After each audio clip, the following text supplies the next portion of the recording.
teams with a slight difference in the points are competing very well, with a slight edge for the Team Titans against Team Salvador. And I believe that we will see much more coordinated effort from Team Salvador this time. So let's get on to the event. And the rubrics is based on the content delivery, organization, the slide content, the presentation of the quality of presentation, the division of the content, and the total marks is thus out of 20 with 4 marks each for all the different criteria. So the guidelines have been already shared, and now we will have the color board selection for both the teams. So I welcome Team Titans to choose a color boards.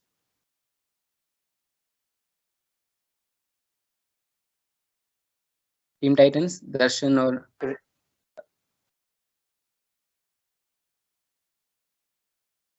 once more, hello.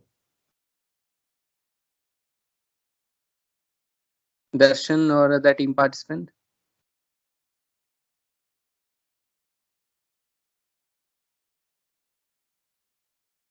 Team Titans, one of you can choose. Green.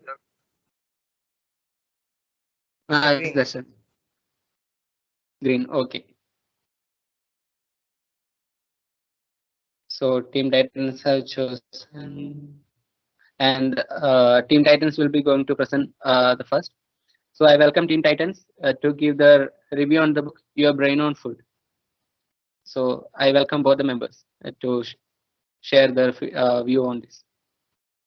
Welcome Team Titans. All. I welcome you all for the book review on behalf of Team Titans. Next slide.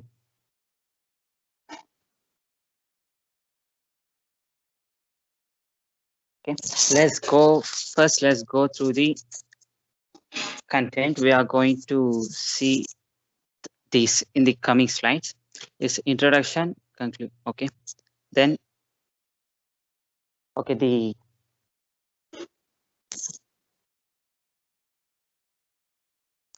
book we have got for this time for this book review is Your Brain on Food and How Chemicals Control Your Thoughts and Feelings. This book will be presented by Team Titan, and the presenters will be Nitinebi and Nishchit from Team Titans. Okay, next slide.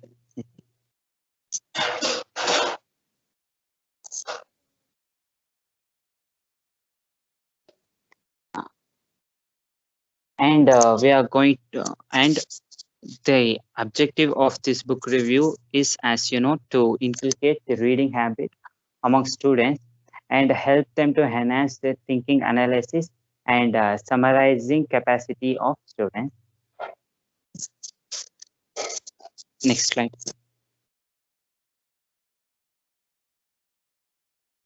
In this slide, you can, as you all can see, we will be seeing about the book. As I mentioned before, our book name is Your Brain on Food, written by Gray L. Weng, and this book is in English.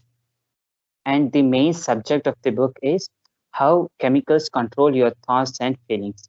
And this book belongs to like a genre like science, self-helping, and this is a novella. The publisher of this book is Oxford University, and the first edition of this book was released in, and the total pages this book consists of 171,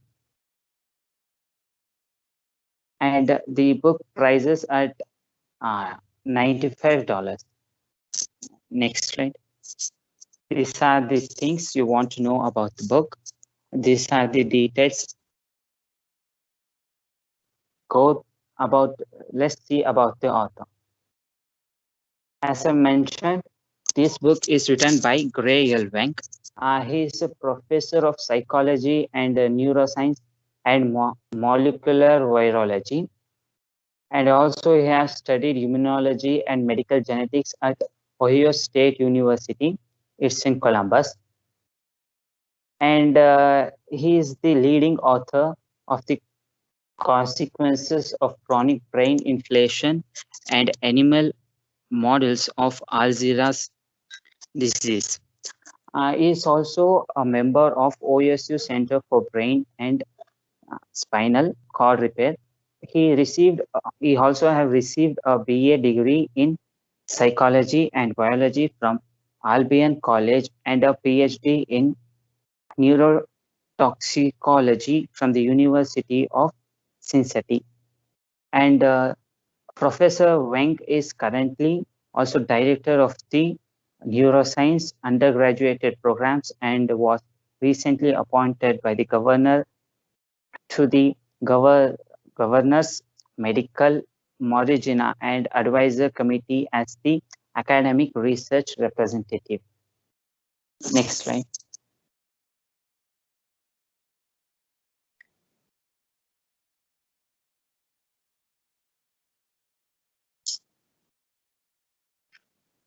Next. Okay. Now we will be going through the introduction. As I said, Professor Wang is a psychological and neuroscience professor at Ohio State. So obviously, he offers an explanation for basic brain functions while exploring how different classes of foods and drugs affects those functions. And by end of the book, you will be able to predict how substances will be affecting the brain and the function which it desires to be done. And he succeeds in this important and difficult task by focusing on the big pictures. At the beginning of the book, he begins with the readable and explanation of brain autonomy and then moves on to explain how various neurotransmissions such as acetylcholine, dopamine works, and he also says how these chemicals can act to stimulate or depress brain functions, which results obviously in human functions. Then he sucks, and also he tells the importance and the difficult task by focusing on big pictures, as I said before. And he also discuss why virtually all of the overconscious supplements which will be taken by human beings enhance brain functions are useless. Then he also explains mainly about the Alzheimer's diseases and why sometimes taking the same drug can also affect oppositely if it is taken in a high or low doses. Uh, as you go on reading, the book is enjoyable and informative, and it will stimulate reader's mind. Next slide. Yes.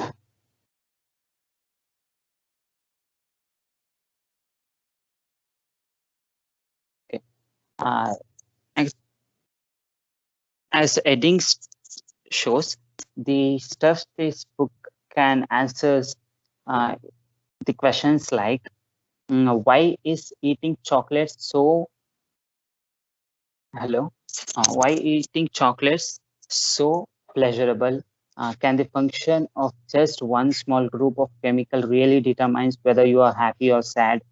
Then why is drug like PCP potentially lethal?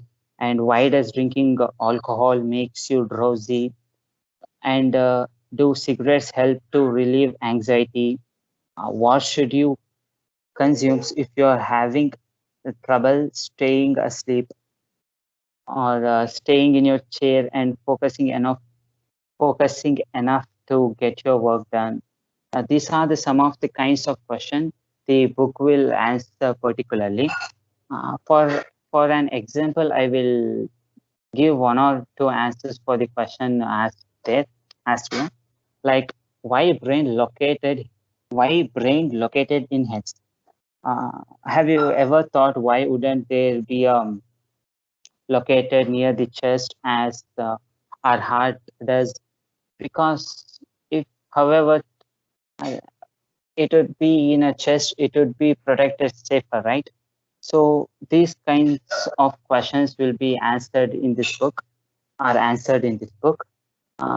As author answers this question, he says, like with very few exceptions, brains are located at front end of the animals, that's in the top of the feeding tubes. So our brain makes it possible for us to find food by sight or sound and smell, and to organize your behavior so that the front end of your feeding tube can get close enough to taste the food and check its potentially harmful content before indigesting it. Then he also answered the questions like why smoking is difficult to give up. However, because ultimately it is rewarding, then nicotine is the most addicted drug currently used by the humans.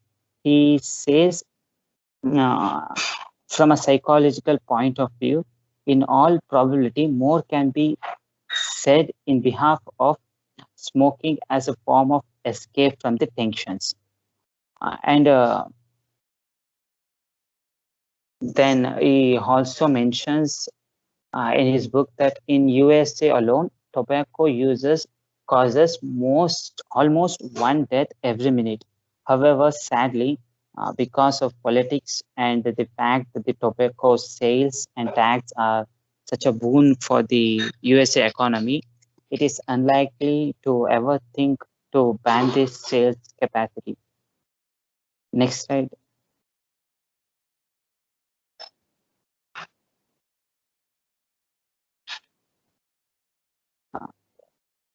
Then, as I said, these are the questions kind of just answered by our author. And these kinds of answers are inculcated in between the chapters from 1 to 10. As these kinds of stuff will improve your reading improve your interest, and you'll be feeling very keen to go forward reading. Then in the first chapter, it's as usual, it's the same as I said in the introduction. It begins with the readers. However, readers should be alerted that the book will explore various drugs as well as range of foods which psychologically and practically may affect the brain and behaviors. However, the Wenck is a psychological professor, so he teaches that the brain craves chemical it needs to function normally. This book is completely based on the science, and completely based on the science.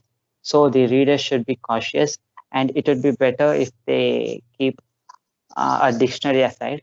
However, this is feedback of the book. Sorry for that. Then in chapter 1, he explains about the chemicals which may affect the brain and behavior,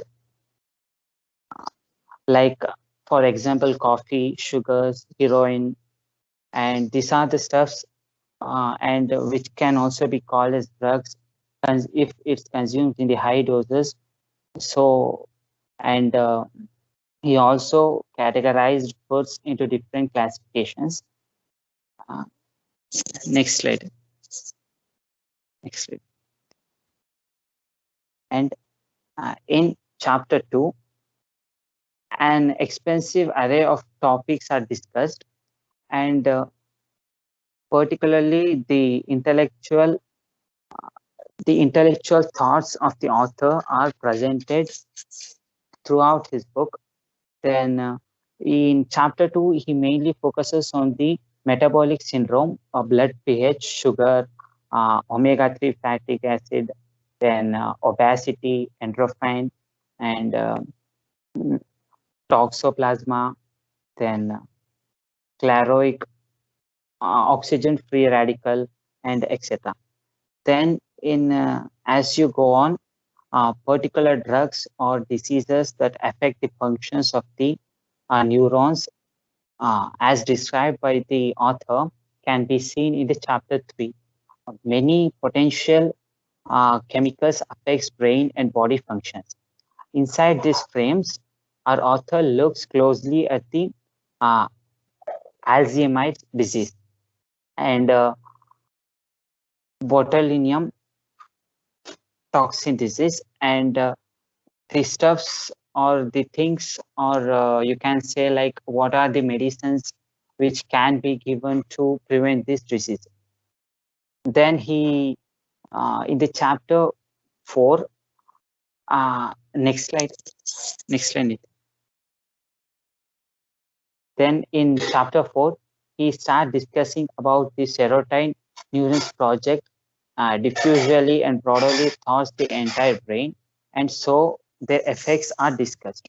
And one important clue to this function of this neurotransmitter system is that it seems to be serotonin which are affects the brain from their projection constantly and uniformly throughout our waking periods, and to slow down this dramatically when we are asleep.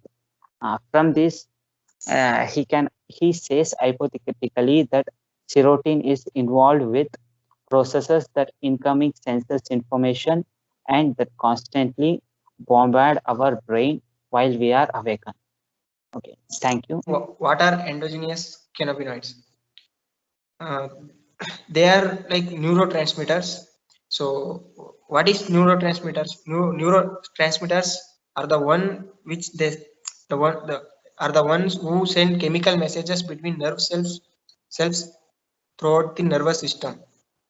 So endogenous cannabinoids is also a neurotransmitter.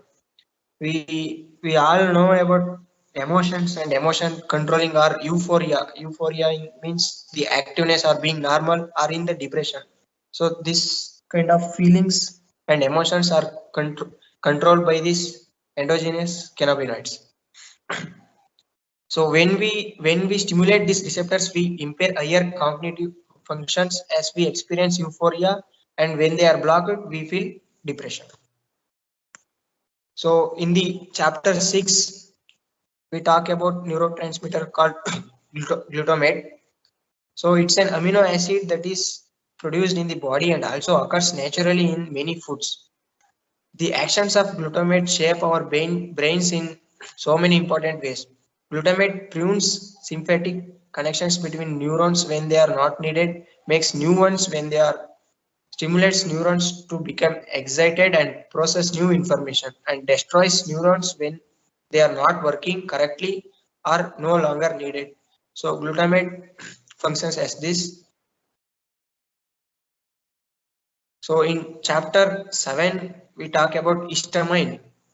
Histamine is an organic nitrogenous compound involved in local immune responses, as well as regulating psychological functions in the gut and acting as a neurotransmitter for the brain, spinal cord, and uterus.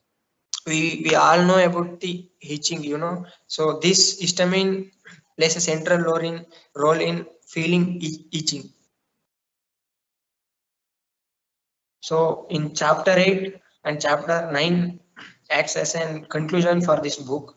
So in chapter 8, they tell about many questions are unanswered and unproven theories about various aspects of our experience as emotional and sentiment beings. So in chapter 5, we came to know that cannabinoids are the one which are responsible for depression. No? So, but in many cases, even the cannabinoids are well stimulated in through brain, but also a person may be in depression. So many questions have been not answered. So in chapter 9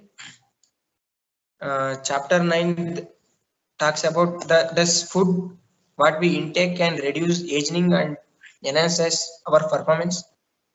So the answer is been no, but there can be only one solution which can stop aging, that eat a lot less food, because you should never underestimate the power of food on your mind. So coming to the conclusion, it's a great book that introduces you to the effect of chemicals on your brain and consequently your life. Chemicals such as medicine, aspirin, acetaminophen, morphine, heroin, cocaine, crack, alcohol, and caffeine. Those with moderate knowledge of neuroscience definitely enjoy it. So, at last, as my opinion, the title of this book is misleading. So, because this is more on neuropsychology than on food. It talks about the chemicals which are present in the brain or the chemicals which we can intake through illegally like drugs or maybe in food. But it not talks about the common common food cycle common man go through his life. So thank you.